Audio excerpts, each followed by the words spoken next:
eating my biscuits. Yeah. Oh, biscuits. Oh, He's water. got 1 second. biscuits. He's got biscuit. I have biscuits too. 1 second. I'll Yeah, but bring he's mine got as well. he's got like chocolate covered biscuits, and that's making me very, very hungry. Listen, What are they? I'll be right back, guys. We start. Ah, you've done it now. He's going to get a whole feast.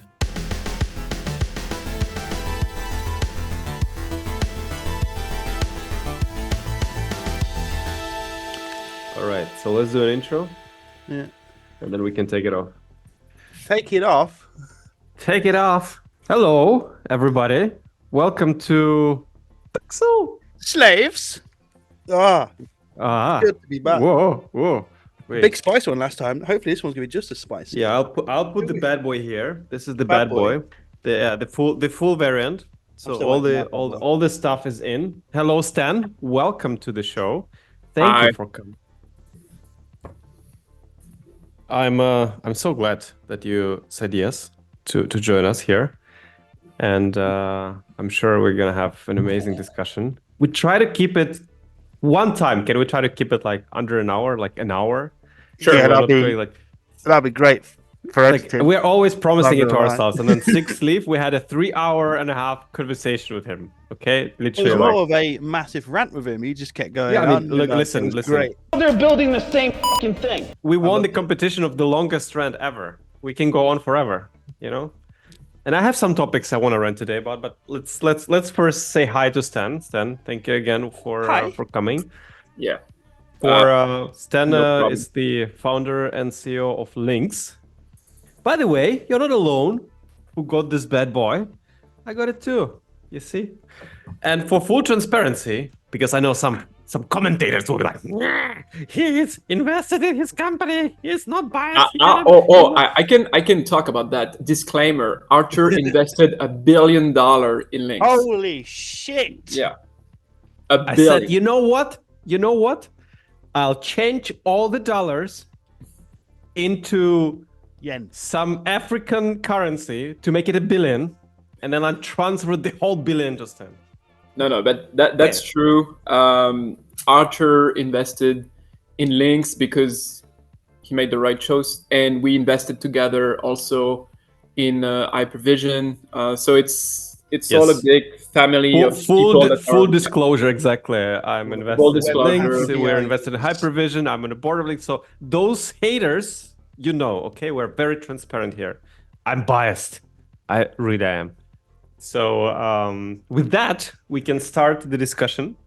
And maybe Stan, for those who don't know you, right away I'll just start with a question of how did you get into the XR industry? What brought you here? Yeah.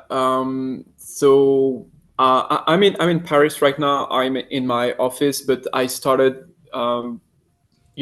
touching XR in 2017, and I was in engineering school, and I was more a software guy at the time. I still am, but I was doing websites and applications like mobile apps, and I thought to myself, okay, this is it. I'm going to do website and apps all my life. That's something that you can get enough money and maybe you have the right idea. And but during one project, I had in my hands the opportunity to work with the Oculus DK2. And at the time, it was the first real commercial large-scale VR headset that people could actually buy for not a lot of money. And the school bought some, and I had access to that. And when I tried it, like many other people, including you, I thought to myself, whoa, this is part of the future. I have to find a way to work on these technologies.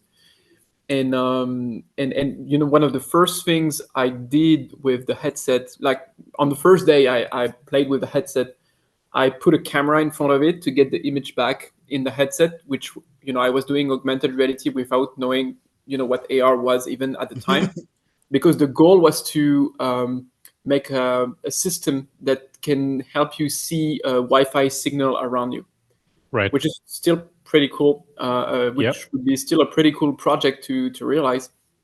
And so, yeah, I started prototyping around that time. And so it's been quite some time. I've seen quite a lot of people since.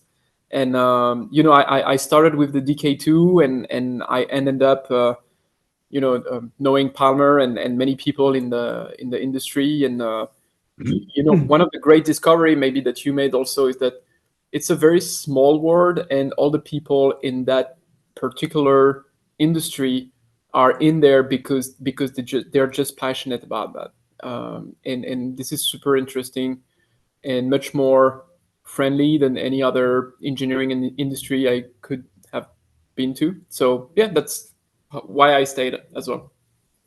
Awesome. All right, that's a great That's one story. common thing I'm seeing amongst all XR people. It's just the amount of passion people pump into it. It's it's so good to see, because it's still quite niche, isn't it? And you got to be passionate about what you do. And your headset is a little diamond. I've been looking at I call them like star lenses. I know it's not star lenses, but they look like little stars. They look amazing. I want to know more about them, because they just blow my mind every time I see them. Yeah, How does that work? I don't even know. No, I'm kidding. It's because we're a small company. I think we're one of the I think we're the smallest headset maker that makes standalone headset in the world, and we are the only standalone headset maker in Europe at all. And and I can tell you there is a reason why, because it's so fucking hard and it's so expensive, and you're fighting against a whole system all the time, every day. Artur knows a bit of that, and Six knows a little bit of that, and every people in this industry are fighting against either the market or the venture world, or the developer ecosystem that's still or bigger companies, or bigger Sorry, what? companies, or bigger companies directly. Or bigger companies, because when you look at, I was telling that in San Francisco at a conference a few weeks ago, when you look at the other companies in the world that are making headsets, in 2016 there were 230 companies that were that had a project to build headsets or were making headsets already. And today maybe there are like 30 companies if you count all the the Chinese and US and some other smaller companies. And what's common across all those companies today is that the smallest one are billion-dollar companies and the biggest one are trillion-dollar companies. And then there is fucking us, somewhere in Paris in a fucking garage with, we raise like between 4 and 5 million up to right now. And we were able to achieve something quite significant. Like you were mentioning the lens, and we were able to take a more risk than those very big companies. And I think it made the difference. And we were, there is the hardware differences, and there is also the software and ecosystem difference, which to me is even more important. And having those European values baked into the headsets, in the design, but also in the software, even if we are not able to deliver as much as we want today, I still call that a success, just by the fact that first we were able to design and to produce it. So that one is coming out of the factory, the same factory that is building other headsets. The manufacturing line right next to us is the factory line for Amazon smart speaker, Alexa stuff. So we are playing with the same toys than those big companies. And we're building like this European champion for MR, for mixed reality, which is if I knew how hard it was, I wouldn't have done it like 10 times over. Yeah. Okay. Yeah. I mean, I can only say amen to majority of those things, because it's hard, and you're constantly battling the impossible, I would say. Even it's almost over. Yeah, it's almost over though. Trying to kind of get where. And I think, I'm pretty sure it applies to you, it applies to me. The main goal, because we love this industry, the main goal is to bring the best possible product we can actually bring. Yeah. And make the product which doesn't exist, because other bigger companies have to make some trade-offs, and they make those. Sometimes it's corporate trade-off, sometimes it's money trade-off, whatever the trade-offs they're doing. And the enthusiasts, they are living their own life, and they want particular stuff. And because we are enthusiasts, we know what stuff we want, and we're kind of building the headsets for ourselves. and that leads to hopefully a product which people will love for a long time and will use for a long time and will kind of live its own life. I think that's the hope, and that's the idea. What motivates you, like, Stan? I mean, what motivates you to continue? I mean, I know obviously from within, like, what kind of complications we all have and things like that, and kind of what barriers do we have to overcome. But without going into details, what motivates you to continue fight for further? There are two things. The first one is that making these products is how I express myself. That's the impact I want to So have like your on creative people, like to put something in your hands that you try, that you put on your head, that you love. Seeing the smile of people trying my headset, that's a huge motivation. And I was a software guy, and being able to not to stop shipping things in 2D but something in 3D that you give someone, it's designing something that doesn't exist yet, that people want to use and want to buy. Not a lot of people in their life will do something like that. True. So I had this opportunity, and I'm thankful for that, because maybe I was at the right time at the right moment, or had the right idea of combination of integration of things. And the second motivation is I have an almost a religious faith, just like you, for most of the things we're discussing about. That bringing it's not about bringing a headset. It's about bringing ideas in an ecosystem, an app store, with our own rules of censorship and royalty, or lack of censorship, rather. I mean, when I say censorship, because that's what's happening with other platforms. We're not doing that with Lynx at all. That's quite the opposite. I'm a turbo nerd. I'm fed up with the with my smartphone. With the Apple black box, and what we have to live with this duopoly with Android and iOS, and we're trying to bring something new, and bringing something new in a smartphone is a dead end today. There is no market reality for you to go there. But we have a window of opportunity to do that in XR. And that comes with being able to ship the hardware, but also to ship the software. And today you have to know that there are more people working on the software at Lynx than people working on the hardware. And it's only going to continue down that trend, because people don't really realize that we also have to build a fucking operating system, with all the drivers and all the complications that comes with making a spatial computer, which is something I really like that term, spatial computer, not because it's coming from Apple and it's a great marketing company, but because it really is that, compared it is. to, I mean, you know, they are right to call it like this because it is a spatial computer. Like it is. You're making a full-fledged computer with memory, CPU, sensors. When you look at the product itself, it's you have the battery at the back. It's tiny. It's a smartphone with a weird display. That's it. That's in terms of architecture, in system architecture, you have to think about it like that. And having and starting everything from a blank sheet of paper, and to bring something new as European is super exciting. We are shipping to the whole world, but what makes Chinese and US very big company afraid is to see a European starting his own thing with it, their own ecosystem, and escaping from the iOS and Android world. But EU is so slow. I mean, I have to say, that's what makes. I'm not sure. I'm not sure the right tool. I'm not sure the right tool for getting out of that is legislation. It's great from some stuff. Thank God for USB-C, for example, on everything. But 1 out of 100 example. Yeah. So that's more the exception than the general rule. I agree. I think the way out of that is by doing exactly what you and I are doing, and this is why there are like so many people waiting for for us, is to actually build something we want to see.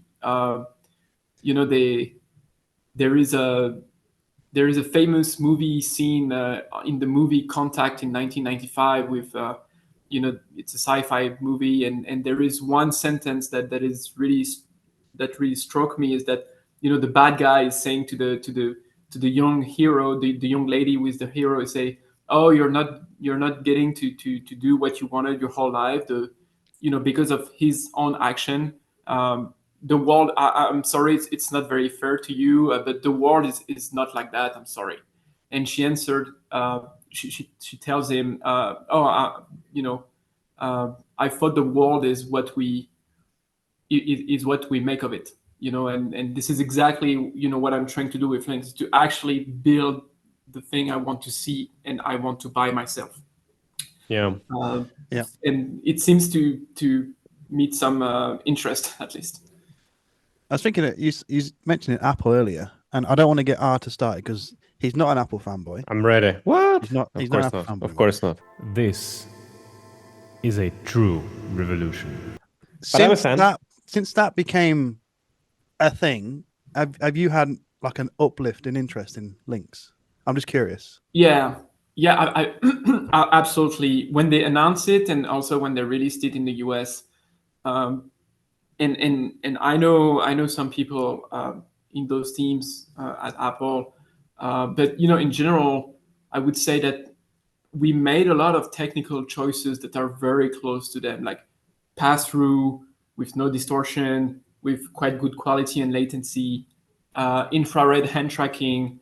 By the way, our hand tracking is still better than theirs, but they're going to get there. Yes. When you look at the Vision Pro and Lynx R1, the technological choices are very similar, and this is people don't necessarily have the money to buy an Apple Vision Pro, and our customers are in B2B like industries, they can't really buy the Apple headset because there's a cable, it's close here. It's a bit heavy on your head, and we really designed the headset in a different way, which still makes it competitive. Absolutely not in terms of resolution, for example. Their display is very expensive and much better than what we had when we designed Lynx R1 in 2021. Optical stack of Apple Vision Pro, because it's an amazing device and it definitely deserves a deep dive. But you can see that the hardware is going to converge. It's just a matter of time now. For Apple, it was not a matter of time; it was a matter of money. So they were able to put the money to design this display, to design those components, and ship them in a price that only them would be able to sell to consumers, which is a great marketing strategy, to build something that people will desire before they can buy it, because I believe that their next headset is going to be a huge commercial success as well. I mean, I think even this headset is already a commercial success for them. But before I go to Apple dreaming rant, I just want to say that you're right.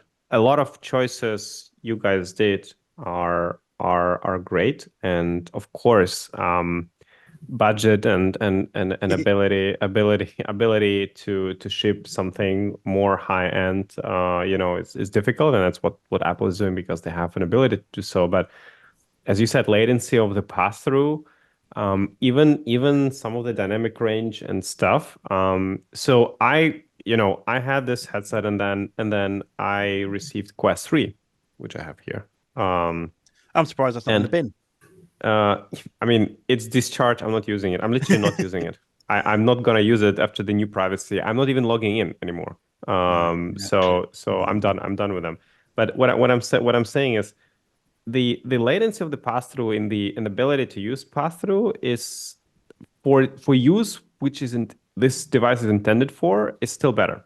And you're right, the hand tracking, you're using ultraleap hand tracking, we're using ultraleap hand tracking too.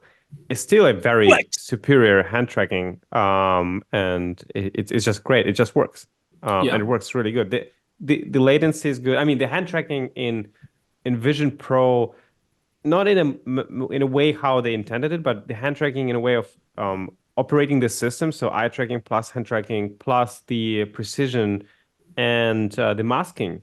It's amazing. Like they've done incredible job there. So I'm applauding them for doing that.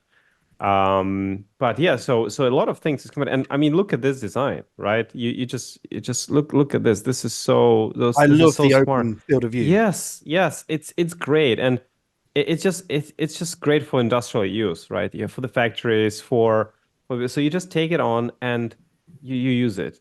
Yes, lenses will improve and things will improve in the next generations, of course, but this design choice of having the battery in the back, having this strap, like I was, how is it possible that Pico did it, you did it, and Quest freaking put it in the front, all the battery and all the computing power, and then Mark Zuckerberg sits on this sofa and says, "Yeah, but Quest is lighter than Vision Pro." I'm like, bro, you are doing the same mistake you're claiming them to do, and you're still having audacity to just sit here and say like that your headset is better. But anyway, great stuff.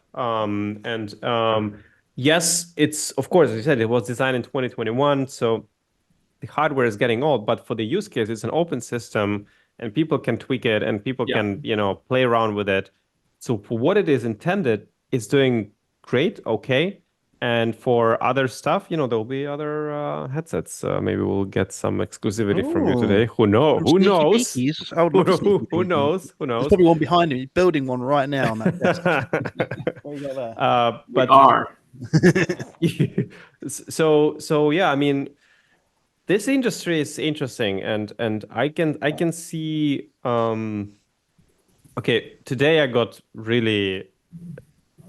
So I wake up, okay. I come to the office. I turn on the computer. Turn it on. I turn on Twitter, and then within first 5 seconds, I get mad. It's designed to do that. What happened, Artur? Yeah, but do you know who was the? And it was not Mark Zuckerberg. Today, it was not Mark Zuckerberg who made me mad. Okay, can you imagine? It was not him or someone in Meta or something. No. It was Tim Sweeney from Epic Games. Okay. Oh, what happened? The guy became, his whole shtick became to be hater on Apple after he tried to win lawsuit, which was obviously no starter, and he lost. But he's now every time he sees any tweet or any news something about Apple, he immediately retweets. Okay, and he immediately kind of dunks on them. And today it was that someone complained about. A crypto wallet, which was on Apple Store, which allegedly, we don't know yet. It was just one guy tweeted, okay? So allegedly, that crypto wallet was a scam wallet, so people were sending money there, and those money were just gone. And someone was asking Apple, "Hey, Apple, how is it possible that with all the reviews you're doing, you haven't kind of filtered out this scam app, right?"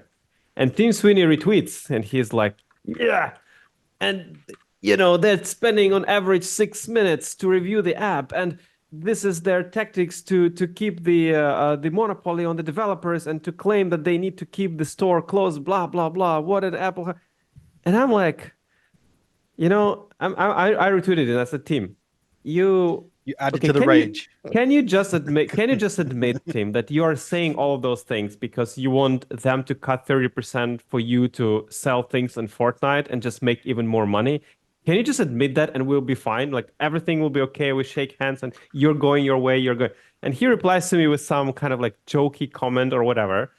And I'm like, okay, Tim, but let's be honest. So I find an article from when he sued Apple. Okay, he sued Apple saying that Apple is not allowing them to be to run their own store within Fortnite, right? To third-party payments, and Apple is being a monopoly.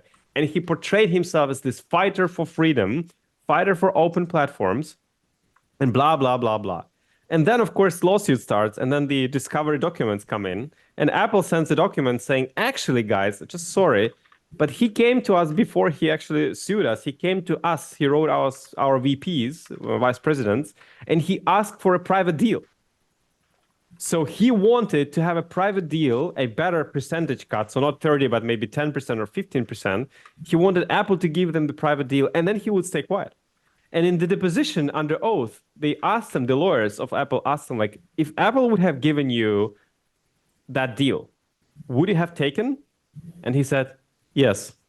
And also, they asked him and they said, isn't it true that you're using an iPhone? And he said, yeah, I use an iPhone. And they said, can you explain us why do you use an iPhone? And he said, yeah, it's because of the safety and privacy and all of this stuff. And they're like, okay, makes sense. No more questions. Exactly this, you know? So it's all in the article. It's all in the positions. I just posted to him. I said, Tim, you're just replying to me with some jokes, but like, can you comment on this, please? Do you have any comment here? Can you just acknowledge that you're doing it to enrich yourself even more and you freaking don't care about the users? No comment.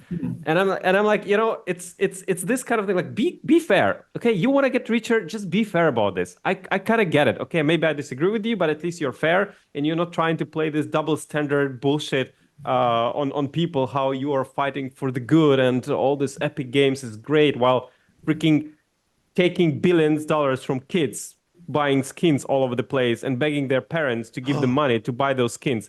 That's his business model. That's Epic's business model. That's where he gets all the money from. So please, Tim, okay, if you're watching, which you'll probably never do, don't be that guy, okay? Send us free skins.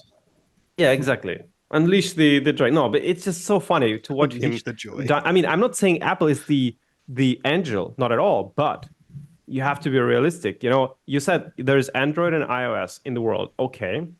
I'm kind of more in the I would say market freedom and stuff territory where I say, yes, there is.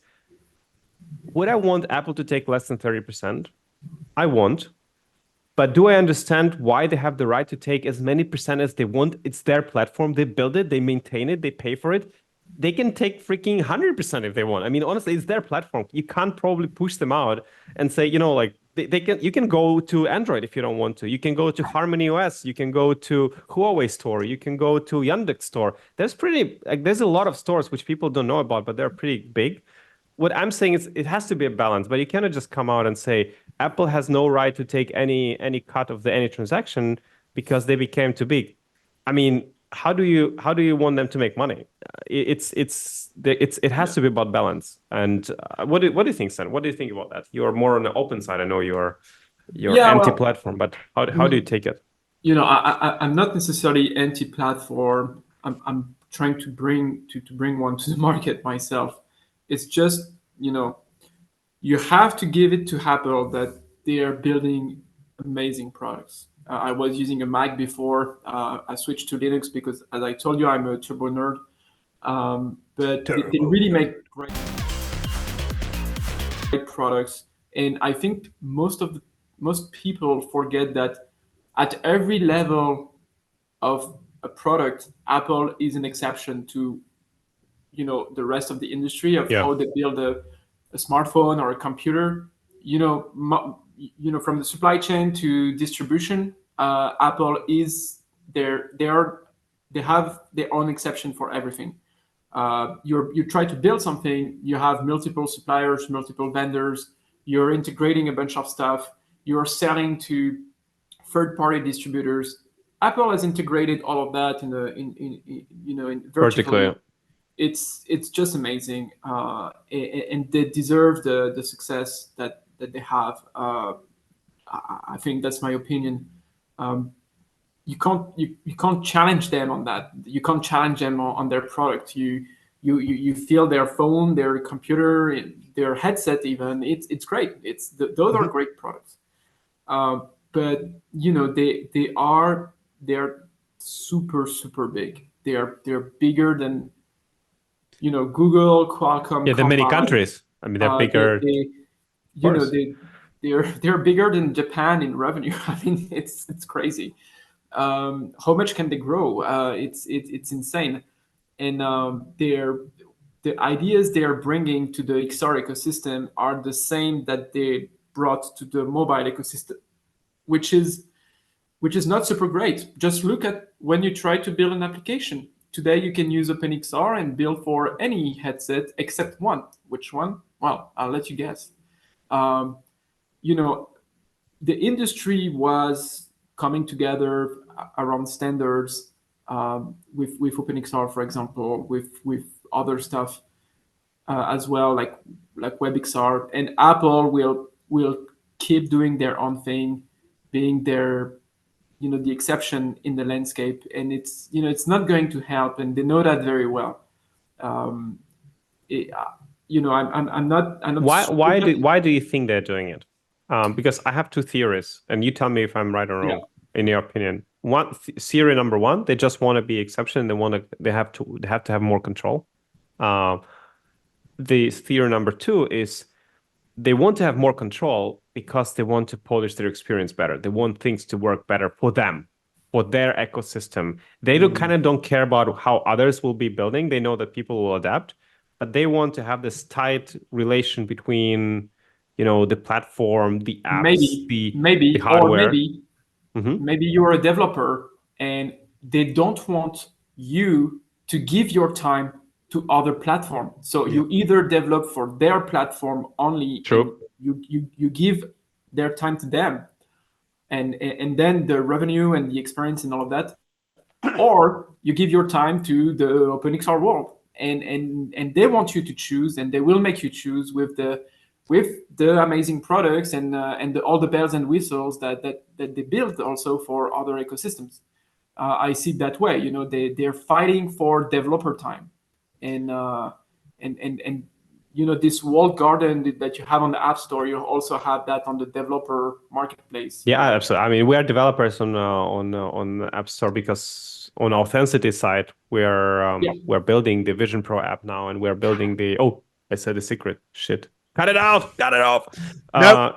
Oh man. Okay, on Vision Pro, so we're building the app for Vision Pro on Authenticity, and we're building iOS app and stuff. But philosophical question here. I hear it's a very popular argument, right? We will regulate Apple. Why? Because they're too big.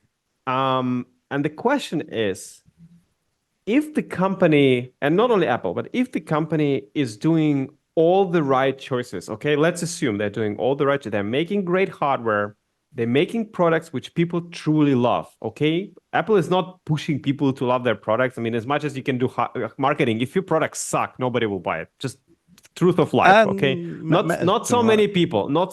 At some point, you'll just hit the wall, okay? Can we agree that Apple is doing great products? Like some of them are maybe a little bit less great, some of them are better, but in general, if they're coming to a segment, they're kind of bringing almost the best of that segment, right? If it's a MacBook or it's an iPhone, it works, and it works well. So if your products are good, if you're making all the right decisions as the company, if you are a responsible company, so if you're not doing any shady shit stuff, like, for example, selling user data or misusing the information or all this kind of, so let's say you have never done that and you're just doing all the right things and you're growing, rightfully so, you're growing 20% per year and you're becoming bigger and bigger and bigger company, 2 trillion, 4 trillion, 5 trillion company.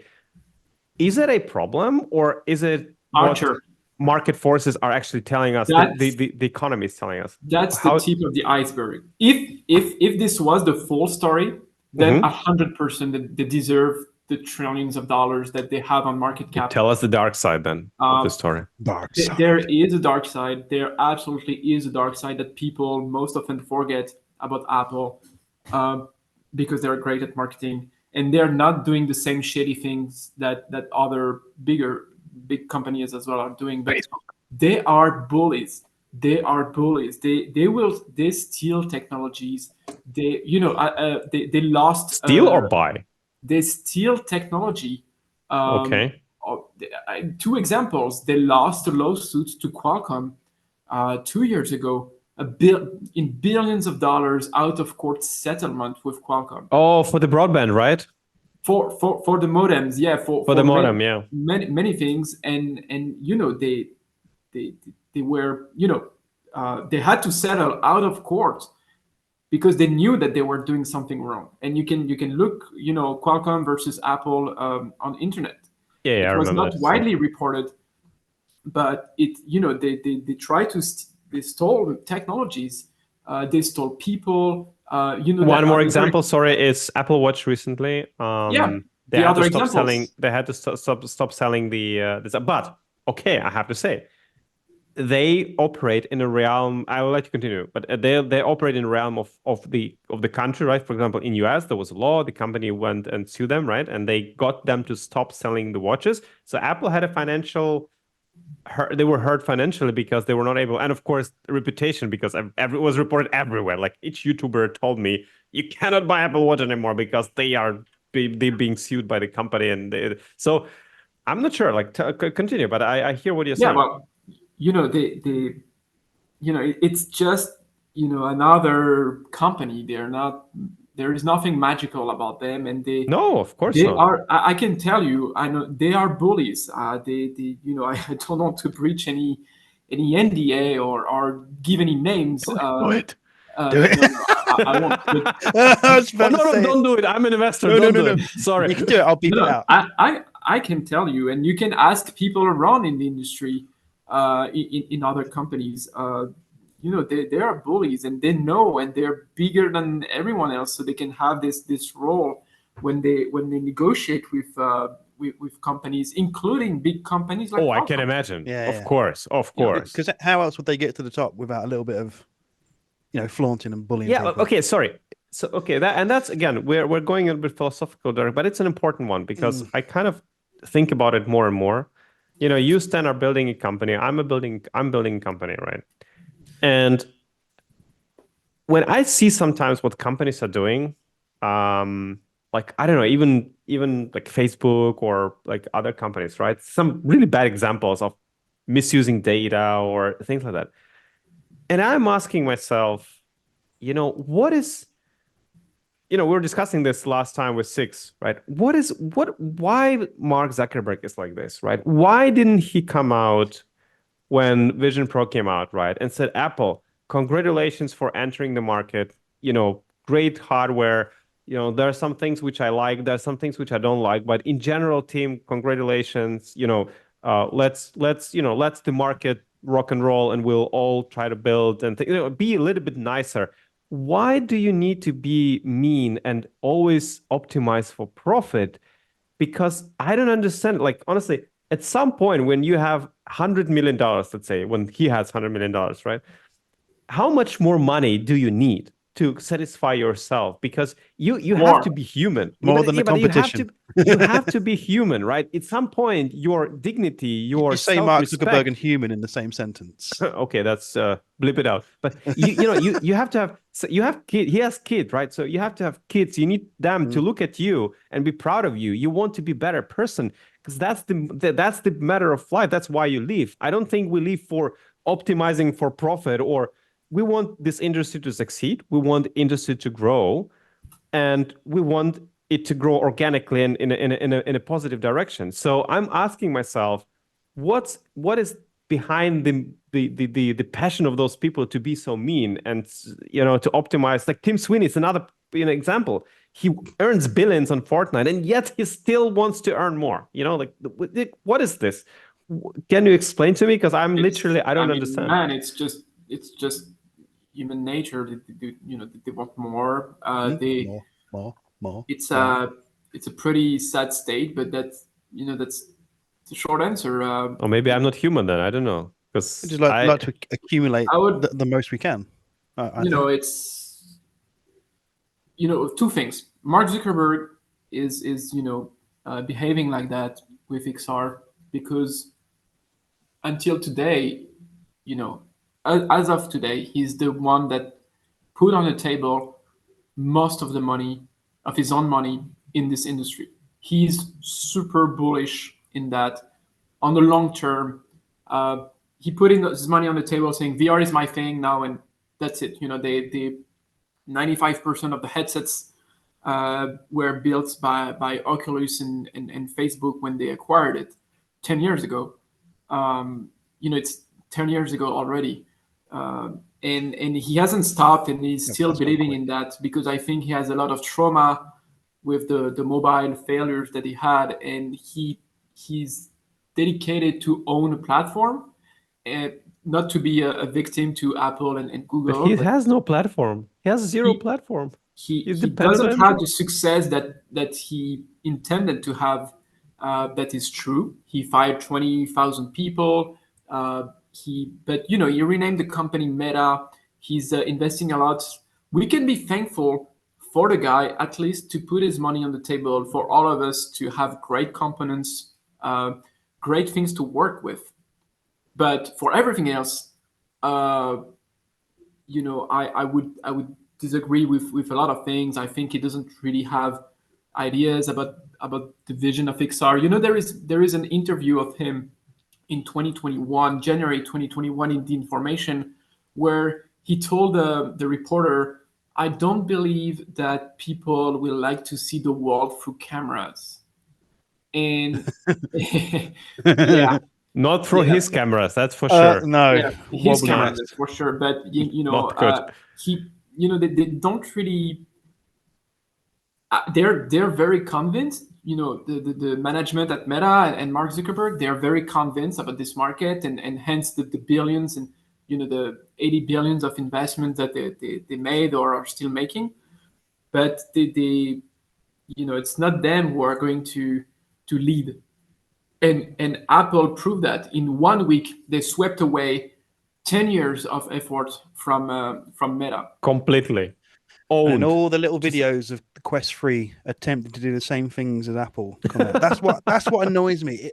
It doesn't know what it wants to be. Are you a console, or are you trying to be a very low powered spatial computer? That's the only thing that grates me about the Quest 3 at the minute. 2 problems about Mark. Number 1. Okay. Balloons. Mark, when you'll be able to do that, maybe you'll win. But until then, anyway. So number 1 is, I believe, and honestly, if someone wants to prove me wrong, I'll glad to say I was wrong. But I believe he's not using VR daily, maybe even not weekly. He's not a VR enthusiast. No, he's not a VR nerd. Okay. And he's trying to, so basically, to me, he's like a guy saying like, okay, I want to have a metaverse. Build me a metaverse and a great headset. Go do it, And then people have to figure it out. But you, Stan, know, and I know that it never works like that. Engineers, even if you have the best engineers in the world, you have to guide them. You have to tell them what has to be in the product. You have to tell them how it has to work. Otherwise, it will be everything and nothing at the same time.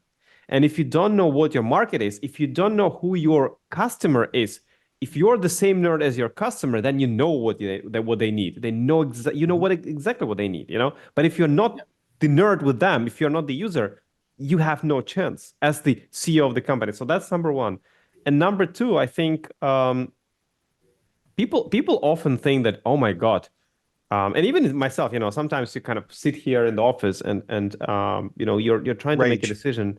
And no, you're trying to make a decision, and then you're thinking like, those guys, they're like gods, they probably have all these better magical decision-making machines and all this kind of stuff. In the end of the day, I think they have a think tank. They're still the same humans sitting and thinking and doing the same things. It all comes from them kind of to try to find the right thing, and they're guessing a lot, and they're making a lot of mistakes. The difference between Mark Zuckerberg and ourselves is his mistakes cost them billions. Our mistakes we're faster than that. We can adapt very quick, and that's why we're more agile. But in the end of the day, they're still insecure. Mark is insecure. You can see it from his videos. Like, he is insecure in what he's doing. And it's just funny. Like, relax, do something which you enjoy. Like, man, if you enjoy your Quest, fine, then be confident and let's go. But I don't know. It's just weird. For us, at Lynx, even though we are very, very, very small, we're not paying a lot of attention to what they do really, or even Apple. Those companies that they don't really move the market. When you're in AR and VR for quite some time, and a lot of people are now, you could see that situation happening miles away, like the Apple headset or what Quest is doing or trying to do. We have our own roadmap. We have our own set of goals. We're looking at competition, but we're not taking too much time debating, like, should we play catch and fetch with them and try to emulate what they're doing, or because you're right, even them have very little idea of where everything is going to land, who is going to be on top of that market in the coming days. It's still going to take a few years, so that we can call that a consumer electronic market.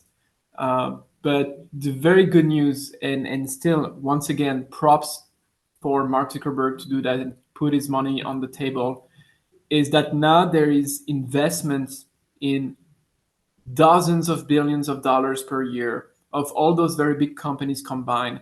Apple, Google, Microsoft, and Meta mostly. And we can be very thankful for that. We can be super thankful. Yes, but also I also believe that if Mark didn't invest this money, I think Apple will still come out with their headset. I think they would still have done it. Because they were doing it for 8 years. I mean, come on, they were preparing this headset for 8+ years. Yes, I mean, I'm thankful for the money, but on the same side, I'm enraged by the fact that his decisions killed PCVR, completely obliterated the PCVR. Oculus, by just consider, they could have done PCVR Plus. They had Oculus Rift S, which was a great product, was a great headset. And they had a platform. It was great. You can have exclusive for this. You can have exclusive for standalone. It could have existed. And they said, you know what? Goodbye, Rift S. And they just...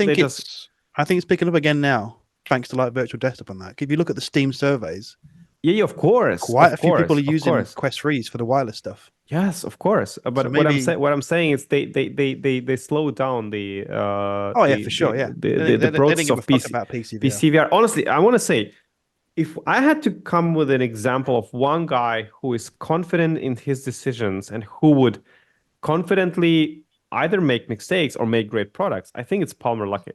When you listen to the guy talking about XR industry, at least he has an opinion, and he's not afraid to tell that opinion and bet on this opinion, okay? And his opinion, you kind of see that he understands, because he's a nerd. Like, at least I think he's a nerd. He's a turbo nerd. Yeah, so he's a turbo nerd. And he knows exactly what those people, what we nerds want from the PCVR headsets or standalones, and he would have delivered. And I think that was a huge mistake for them to lose him as the CEO of Oculus, right? I mean, even renaming Oculus to Meta was a huge mistake. But just this kind of things, like, he seems to be someone who understands and has a clear vision of what he wants to do, whether it's in the defense industry or whether it's an industry in XR. What he was, but Stan, yeah, go ahead. He will be back. Oh, okay. Tell us more. I can't say much. You have to now. No, I heard things in the industry. I know Palmer, and you're absolutely right. He would have delivered. He would have executed what Meta is doing very differently, with the same goal, though, with the exact same goal. But and he's not. He's doing something else with Andrew right now, but I won't say much by respect for him, but he's still not happy with how things went near the end for Oculus with him, and he will definitely be back sooner than you can. But wait a second. He watched his baby grow up to be a delinquent. Wait a second. I don't think he will do anything in XR industry. Do you know why? 1 second. Do you know why? I tell you why. Because why would he do something? Wait. I'm trying to I cannot even spell it correctly. He's the only one in the XR industry who first had a successful company in VR at all. Before that it was not the case, and he's the only guy that really made a ton of money from that industry. So he's super successful. He knows how to make money very well. He's super dedicated to what XR is. he's still very involved in deals. He's still very involved. He was very involved with me as well. He was super nice to me. He gave me the opportunity during the second wave of COVID to stay at his house for more than a month, and he's a great guy. Now we're all jealous here, okay? Sorry, what? I bet he's got a Look at banging our VR faces. room. These are jealous faces here. I'm just saying to you, Stan. Yeah. I mean, he wants to bring good things to that industry. Still, he has a very good idea of what to do, and is he allowed to do that? Actually, is his contract after he left? Do you think I don't have the details, of what he can do or can say, or I'm sure now. It's been 10 years. He shouldn't be bound by anything right now, but he still Palmer, has things come back, to say. please. If and you're to watching, do. please come back. I think he still has Invite us things to your to house. say and to do in VR and in XR in general, and he will do a great job. And listen, he's a smart guy. He built a company, the weapon company. Now he can kill the whole competition, and then he can come back and say, "Hey, listen, where are you guys? Oh, you're not there. Okay, I'll build my headset." But I just wanted to say that I don't think he will build a headset. Do you know why? Because he already found the holy grail headset for himself. I'm here on an visor.com website, okay? And I'm reading his testimony, and Palmer Luckey allegedly said, I have literally hundreds of head-mounted displays, so believe me when I say visor is something special. Maybe he found the holy grail, man. Why would he build if he already found that? Sorry, I had to bring it up. Sorry. That doesn't really sound like him, but completely. Maybe he said that. I don't know. But anyway, Palmer, we love you. Come back to this industry. It's a very small world, and I can tell you things are moving in the right direction. Speaking of moving in the right direction, Stan, where do you see Lynx in a few years' time? What is your goal? What is your end goal? Right now for me, like 3 months is science fiction, but we are, with things that happened very recently that I can't announce yet.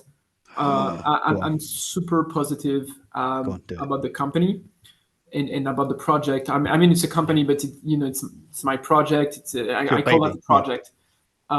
In a few years, we will have delivered more than one headset, more than one generation of headset, and our ecosystem will grow. And I think we are, sorry, I don't have the ego to say, oh, we are going to build an Apple or a Samsung. I think we're going to build the equivalent of a Xiaomi or or a HTC. It's going to be a very big company. Yeah, HTC is not a good example, but Xiaomi is pretty good. Xiaomi's good. I mean, I was talking, in the smartphone world for Xiaomi, but we want to build a pure player. We are building this is why we are building the full computer with the OS and everything, because I still believe that it's going to be a huge opportunity. And with the difficulties I faced and I'm still facing, if you're not fighting against a whole system, it means you're maybe not doing something that important. And I remind myself that most days lately, because I had to fight against a lot of things to even get to the point where we are right now, which is the first generation of headset that is coming out of a very big factory with people that want that. And our next generation of headsets will keep the very good ideas that we had with the first generation, and we are upgrading literally everything. And we are the very cool thing is that I think we are going to keep that risk-taking advantage that we can have as a small company. And so I think people from the first headset will remember the lens, just like you said at the very beginning. And we are going to have those things in future generation where it's strikingly different from what the competition will do. And that is to also show people that we have we have our own vision for where this technology and usage is going to end up. And you know, this is really exciting. That this is a great motivation for the team, and you know, the product we're working on right now. It's going to be amazing. It's and we learn a lot with the first generation. It took us a long time to get on the market, and people were very frustrated, and you know, myself the most. But with all that experience that we have now, I think we're the best team to bring something that is going to, you know, make a dent in this market. I totally agree with you. What you got there, Artur? And you and me Stan know. Is that a secret link? The optics is the key to the headset. Yeah. And some of the things. Wow. What is that? Is that star shaped? Have you done an apple? What is that? That's the master of the. That's one master of one Hypervision design. Yes, Hypervision is that's this a next gen optics for many headsets. And I don't believe you. Can you just hold it up a little bit again? I can even power it up. I can even power it up. Power it up. Very, very exclusive stuff here. I actually never showed it, but I can power it up. Yeah, keep talking, Stan. Keep talking. I'll be powering it up while you're.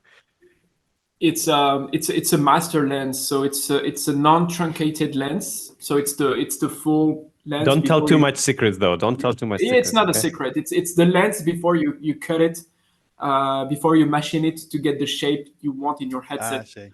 And right now, we're working with Hypervision. So you're right. The most the most important component in your headset is the optics. Everything else is built around that, generally speaking. Because you know, everything else, most of the people can get their hands on, like camera or chips or displays. Those are for sale everywhere in Asia, if you know where to look for. But optics, it's a new beast for consumer electronics, and it's quite hard. It's quite a different timeline from other components. And what Artur and I have is this cool design. It's actually a curved pancake, so it's different than the pancakes that you have. You know, it's a pancake lens is the architecture that is now in this generation of headsets that are on the market right now. And we have that was a massive leap in clarity, wasn't it? The pancakes. I know you lose a lot of brightness. This is through the lens. Right now, I'm showing you. I mean, the shots doesn't do justice to the. No, it does, but it gives you some idea. But it gives brightness, definitely. You know, but there are other things that you have to get right. And yeah, of course. What's interesting with a headset is that it's the combination of all those blocks, like the hand tracking or 6DoF or eye tracking. Mesh reconstruction, you have like 10 things that all those 10 things can be companies and 2 PhDs for 20 years working on those subjects. And a headset is the combination of everything that you have to nail together, and maybe you have a good product. And this is the challenge, and this is why there are so few companies that can make those objects. Because it's super complicated. Okay, kids, don't get distracted. Look away. Do not get distracted. Okay, I'm back. Stay focused, soldier. No, this is. He's got straight back in there. Look, typical VR. Stop looking out. This is. I mean, we're testing obviously the next gen optics for VR2 and Lynx and stuff, but Hypervision is doing some crazy stuff. Like they are doing some. Like if pancakes will, you know, they are making pancakes great again. Okay, can I use this term? It's like can I? I'll make a cap saying make pancakes great again. You'll have American, like literally. I'll do those. I'll order those. But yeah, I mean, lenses is one of the most important things, and future is bright. it's complicated, but it's bright. And I think it's a lot of hard work. People don't realize. I'm always making fun a little bit and have to laugh inside when I see comments or on our Discord, enthusiasts are, and then someone sees like, oh, there's a new screen announced that will have 4K by 4K OLED, whatever, and people are like, oh, okay, so it's coming. So we'll have 4K by 4K per screens, and then it will be thin as, small as big screen, and then thin as Lynx R1, and then it will have FOV like VR1, and then, okay, we just put it together in 2 years, we'll have it. I'm like, guys, to get to that point at that quality with the normal pricing, you're talking 7-10 years, maybe, because it takes a lot of time. People think that, oh, the progress will be so fast. But it won't. It will be fast, but it won't be that fast. One of the revelations for me with Apple Vision Pro, right? When I got it on my face, I was like, wow, it's great, but hey, they're still fighting the same physics as we are. They're still fighting, even with billions of dollars, like billions with B. They're fighting the same physics, and they're losing to that physics still. And that would make me kind of happy and confident at the same time, because I realize, hey, they're actually humans trying to battle the same things, and engineers are fighting the same things. So, and I mean, they have great engineers, obviously, given the product, but still, it's the same issues we're fighting with VR1, you're fighting with Lynx R1 and R2. Like, this is, these are the things, and this is one of the things which needs to have a breakthrough to actually get to the next level of quality of visuals. And well, that, it's going to take some time, and the very good news in this industry is that yes, it takes time, but it takes less and less time than what it used to. I think people, like you said, are very spoiled by the smartphone industry, where you have a new phone every year, because it's a way bigger market and way more mature market. So the cycles are shorter and more aggressive. A headset, the index is, I don't know how, it's quite old right now. 5 years. It's still a great product. It Have you still used it does recently? great compared to others. I mean, the resolution is. I mean, I'm using VR1, so my index was my daily driver until end of last year, when I started to daily drive VR1 for testing. And recently, I had my VR1 in the office for testing, and I had to go back to index. I love index, don't get me wrong, but Jesus fucking Christ, the resolution jump down was so severe. You can't go back. I thought I had something with my settings in Steam. So I went in the resolution and I cranked it up to like 300 over sampling. And it still was pretty bad. I was like, okay, once you are at that level and this FOV, it's impossible to go back. Like, literally, it's impossible to go back. I cannot imagine. I think it's slowly dying. There is this thing in the a lot of people can make the difference between like 30 and 60 frames per second. Like, 30 but between 90 and 20, 120, and when you get to 60, it's super fluid to the eye. And for me, the equivalent in terms of pixel per degree is at 25. Like the line you have to be above is around 25 or so, where you can get very like way smaller text. Yes. Your brain accepts the image way better. You cannot see pixels. I'm sorry. I cannot see pixels in VR1. Like, it's you would have to really, really concentrate and really, really try to find them to actually find them. Do you know what's the pixel per degree? Yeah, it's 32 in the middle, and then it goes away. So it's above 30. I mean, you cannot. You of course you can. Like, your human eye is probably like around 50 or 60, something like that. But honestly, especially when you are immersed in something, you cannot. Like, if you're in a game, it's full stop. There's no pixels anymore for you. So 25, I agree with it. 25 and up, that's where the consumers will become kind of where it gets really, really nice to your eye. And then, of course, FOV. FOV is an important part, because without, I mean, in your headset, you have an open substance. That's not that important. But the moment you close your thing and you want to use it for games or something, if you have the binocular view, it's a problem. because your brain kind of immediately, So I think in FOV, I would say sweet spot for FOV is somewhere above 130. If you can get above 130 comfortably, I don't think you need. So for the pilots and for the military, you probably need 180 plus.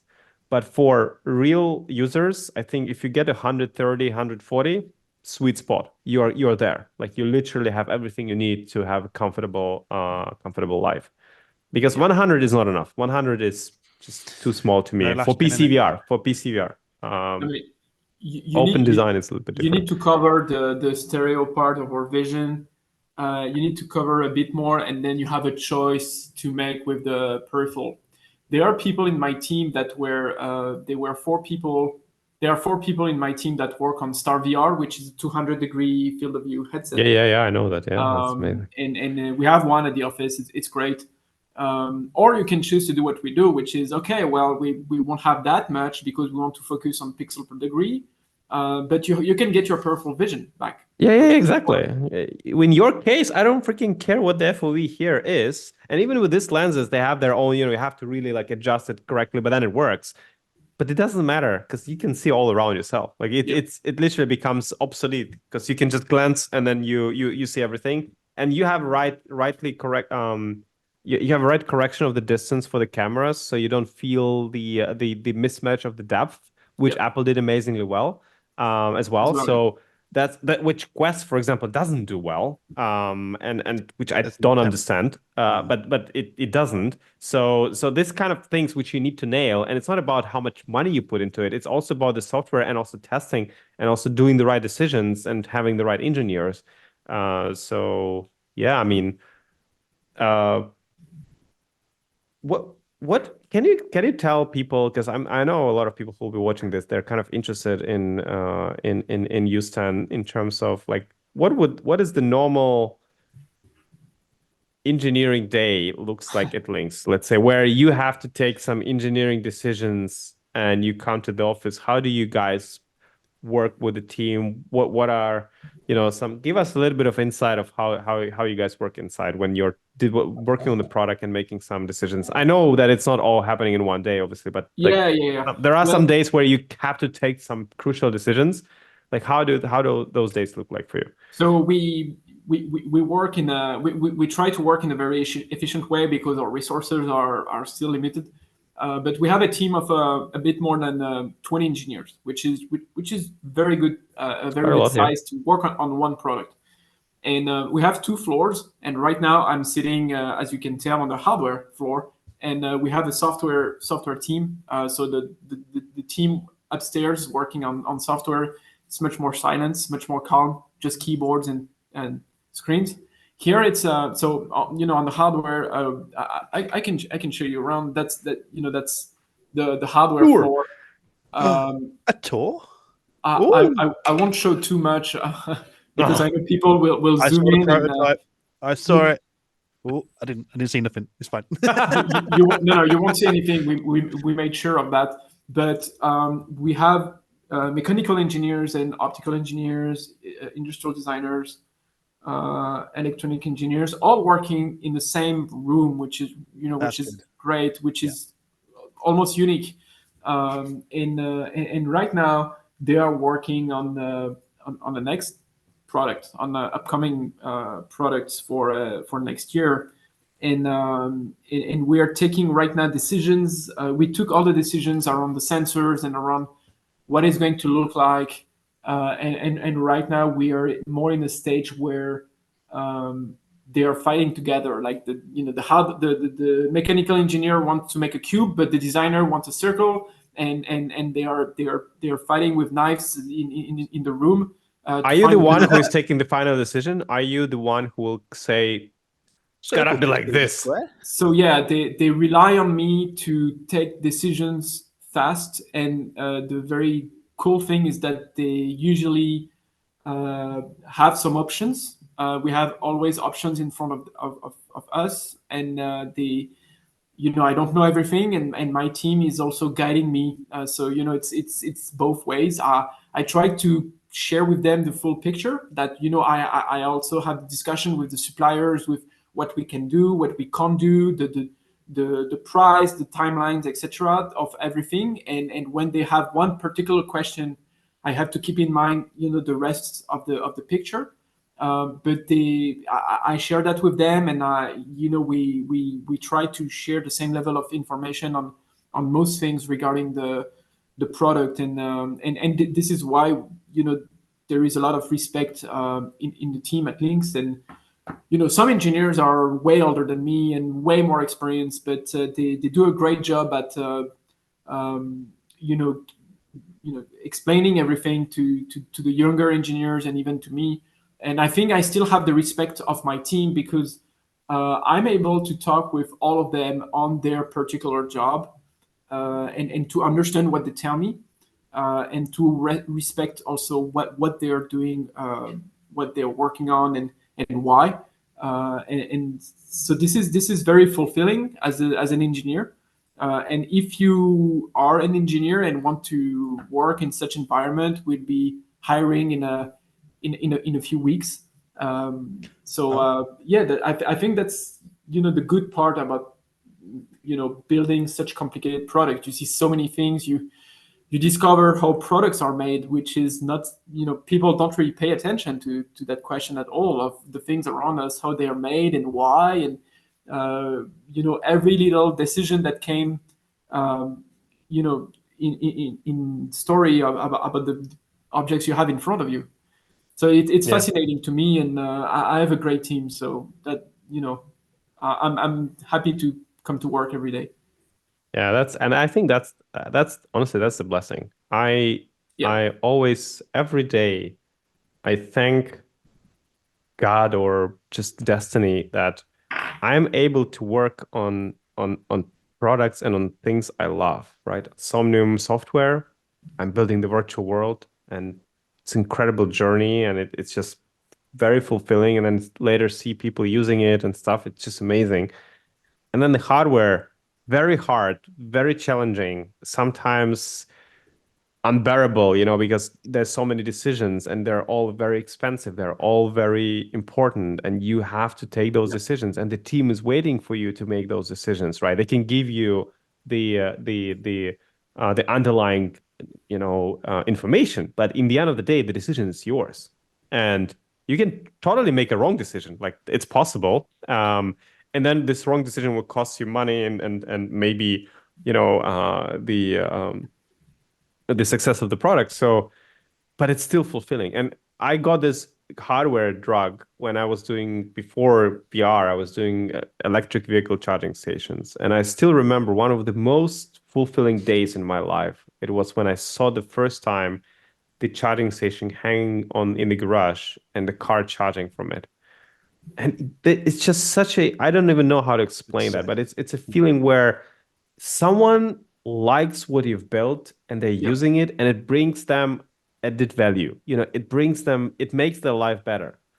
And again, as cheesy as it sounds, but I do understand that a lot of people, I would say majority of people in companies like Apple or Xiaomi or Samsung, they're building these products and they really enjoy it because they see people using them, right? Can you imagine seeing Tim Cook or Steve Jobs seeing all those MacBooks in the wild, right? People using them and loving them. It's not just using them, they're loving them. It's the best drug ever created.